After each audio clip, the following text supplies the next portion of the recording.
Hello friend, welcome back to my channel Susmita study. বন্ধুরা, আমি তোমাদের বন্ধু সুস্মিতা। আজকে নিয়ে এসেছি তোমাদের ডবল ডেকার ট্রেনে চাপার এক্সপিরিয়েন্স।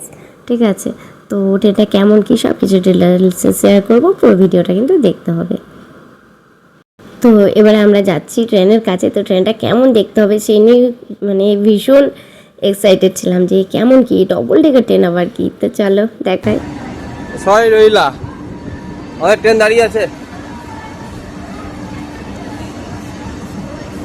ওই তো কমলাটা, ইস্ট বেঙ্গল বেঙ্গলের ওটা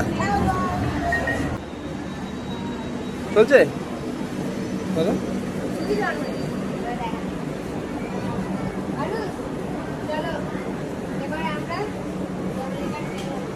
জয়পুর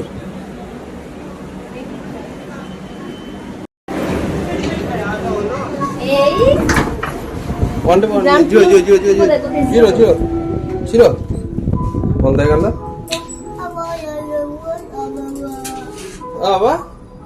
এবার আমরা ডবল ডেকার ট্রেনে উঠতে চলেছি।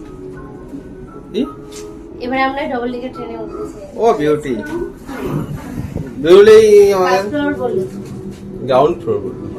আরে চলো চলো চলো ডবল ডেকার, বিউলেই ডবল ডেকার দেখা যাচ্ছে।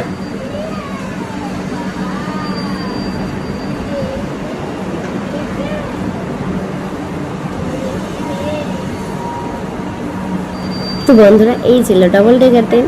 দেখো, দেখে মনে হচ্ছে না কোথা দিয়ে কীভাবে উঠবো। আমিও সেটাই ভাবছিলাম যে এ বাবা, এরকমের ট্রেন, এটা কীভাবে উঠবো। আর সিট তো আছে অবশ্যই, জানা কথা, কিন্তু কোথা থেকে কি নিচে কত দূর অব্দি ট্রেনটা আছে সেটাও বুঝতে পারছিলাম না। তো ভাবছিলাম কখন ওরা দরজাটা ভেতর থেকে খুলবে, কারণ ভেতর লক করা ছিল। আর ভেতরে কি দেখবো কি আছে, কি এমন কি। ডবল ডেকার যাচ্ছে ক্যাপ্টেন।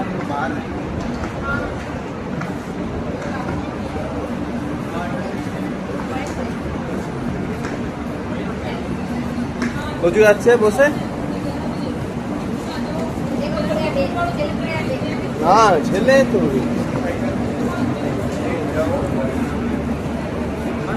না। বলো কেমন লাগছে ডবল ডেকার, কেমন লাগছে?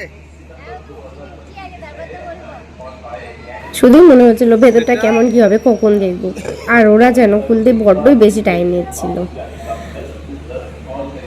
তো যাই হোক, অপেক্ষার অবসান হলো আর ওরা দরজা খুললো। তো চলো ভেতরে যাই।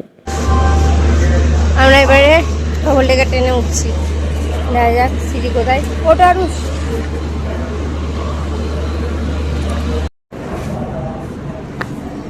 ওটো ওটো আর উপরে উঠে যাচ্ছে, নিচে সিঁড়ি আছে। চলো ওঠো, ওপরে উঠে পড়ো। ওঠো ওঠো ওঠো ওঠো ওঠো।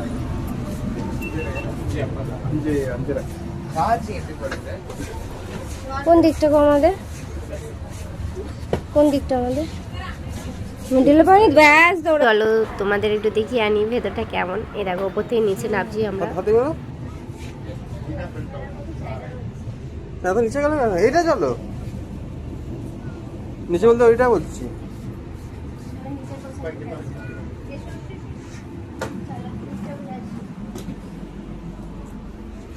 উপর থেকে নিচে যাওয়ার রাস্তা এরম ঘুরে দিয়েছে। দেখো নিচে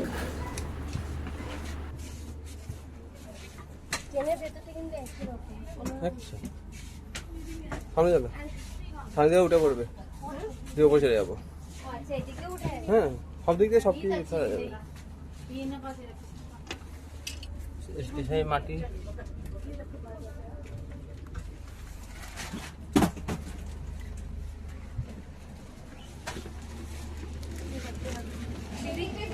হ্যাঁ হ্যাঁ, বাড়ি যাওয়ার রাস্তা।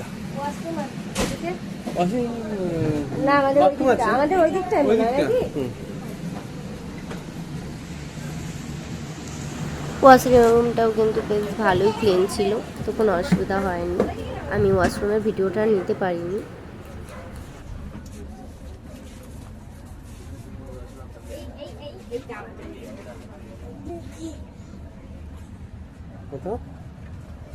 তো যাই হোক, তোমাদের তো ভেতরটা একটু দেখালামই।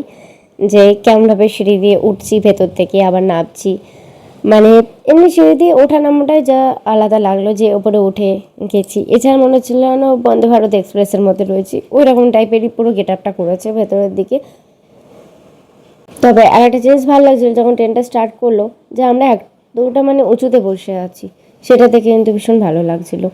তারপর সব ট্রেনে যেমন থাকে তেমন তো এখানেও রয়েছে খাওয়ার জন্য টেবিলগুলো দেওয়া আছে, কিন্তু খাবারের ব্যবস্থা নেই। এটা খুব বাজে লাগলো। ওরা যখন এতগুলো টাকা চার্জ নিচ্ছেই, তো খাবারের ব্যবস্থাটা করে দিলেও বেটার হতো। আর একটা খুব অসুবিধা সেটা হচ্ছে এখানে কিন্তু লাগেজটা রাখার সমস্যা, মানে একটু বেশি বড় ব্যাগ হলে এখানে রাখা যাচ্ছে না। দেখো একটু ছোট জায়গা, আমাদের একটা ট্রলি ব্যাগ ঢুকেছে, কিন্তু এই ট্রলি ব্যাগটা অনেকটা বড় ছিল, যার জন্য এটা পায়ের কাছে রাখতে হয়েছে। তো আরুষের সিটের কাছে রেখে দিয়েছিলাম আমরা, এটা একটা সমস্যা। আর এতটা যেহেতু জার্নি, আমরা এটা করে দিল্লি সরাই রোহিল্লা থেকে জয়পুর গেছিলাম, 6 ঘন্টা যাত্রা। তো এই 6 ঘন্টা ওখানে কোনো খাবারের ব্যবস্থা নেই, এমনি উঠছে খাবার দাবার, কিন্তু যেমন ধরো রাজধানী শতাব্দী সবেতে খাবার দাবার দেয়, তেমন যদি এখানেতে ফুডটাও ইনক্লুডেড থাকতো তো খুব সুবিধা হতো সবার পক্ষেই। কারণ অত রাত্রে নেমে মানে যে হোটেলে খাওয়ার ব্যবস্থা আছে ঠিক আছে, না হলে তো অসুবিধা না, কারণ আমরা তো হোটেলে গিয়ে খাবার পেয়ে গেছিলাম, অসুবিধা হয়নি। এদিকে দেখো ট্রেন তো ছেড়ে দিয়েছে, আর আমার বড় এইদিকে বাদাম খেতে শুরু করে দিয়েছে বসে বসে। তো নিজে খাচ্ছিল, আমাকেও খাওয়াচ্ছিল। এদিকে ছেলে পাঁচিল নিয়ে বসে পড়েছে, ও তো জানলার ধারে সিটটা নিয়েছে, ওর ভীষণ ভালো লাগে জানলার ধারে সিটে বসতে। সবারই, আমাদের কার না ভালো লাগে, তো বাচ্চাদের একটু বেশিই ভালো লাগে। তো যাই টাইম পাস করছি। আর ছেলেও এখানে তো মাঝে মাঝে এসে ক্যামেরায় মুখটা দিয়ে যাচ্ছে যে মা কী করছে। দেখো আর আরুষের বাবা যত বাচ্চা আমাকে খাই যাচ্ছে। তো এইভাবে আমাদের 6 ঘন্টা জার্নিটা বেশ ভালোই কেটেছে। তো এর আগে অমৃতসরে গিয়ে ডবল ডেকার বাসে চেপেছিলাম, এবারে ডবল ডেকার ট্রেনে চাপলাম।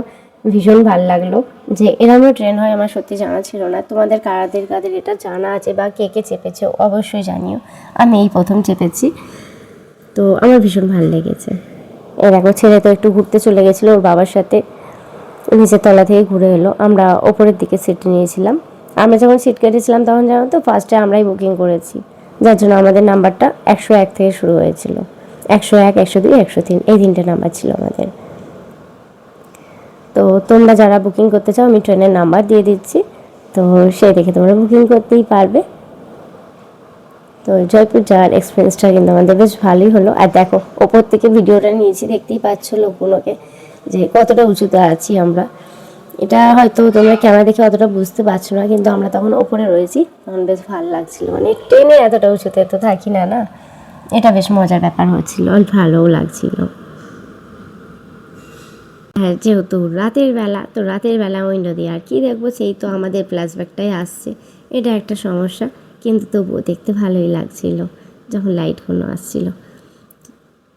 তো এটা ছিল আমার রাজস্থানের প্রথম পার্ট 1 ভিডিও। এরপরে কিন্তু পার্ট বাই পার্ট দেবো, পুরোটা তোমাদের সাথে শেয়ার করব। আশা করি তোমরা পুরো ভিডিওটা দেখবে আর সব কটা ব্লগ দেখবে আমার। এখন বাজে রাত 9:45। এবারে এখন গান্ধীনগর আসছে, তারপরে স্টেশন হচ্ছে আমরা নেমে পড়বো জয়পুরে 15 মিনিট পরেই অবতরণ করবো। যে ব্যাগ ট্যাগ গোছানো আছে, গোছানোই ছিল, সব রেডি করা হয়েছে, সবাই রেডি মোটামুটি। ওই দেখো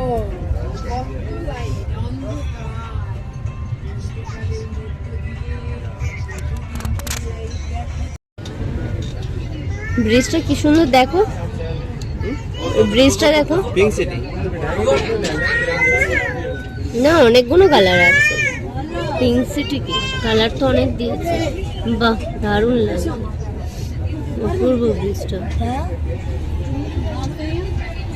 অবশেষে আমাদের অপেক্ষার অবসান ঘটিয়ে আমরা চলে এলাম কিন্তু জয়পুর স্টেশনে। এই যে জয়পুর ঢুকে গেছি, তো আমি এন্ট্রি ভিডিওটা নিয়ে নিয়েছি। আর এই যে ওখানে পৌঁছেও কিন্তু মানে আমার শান্তি নেই, তখন আমার ফটো তুলে দিতে হবে। আমি লাস্ট অবধি ওয়েট করেছি যে তুমি ফটো তোলা নিচে নেমে, আমি তারপর লাস্টে নামবো। সবার লাস্টে আমি আর আরুষ নেমেছি যে তুমি ভিডিও করতে থাকবে।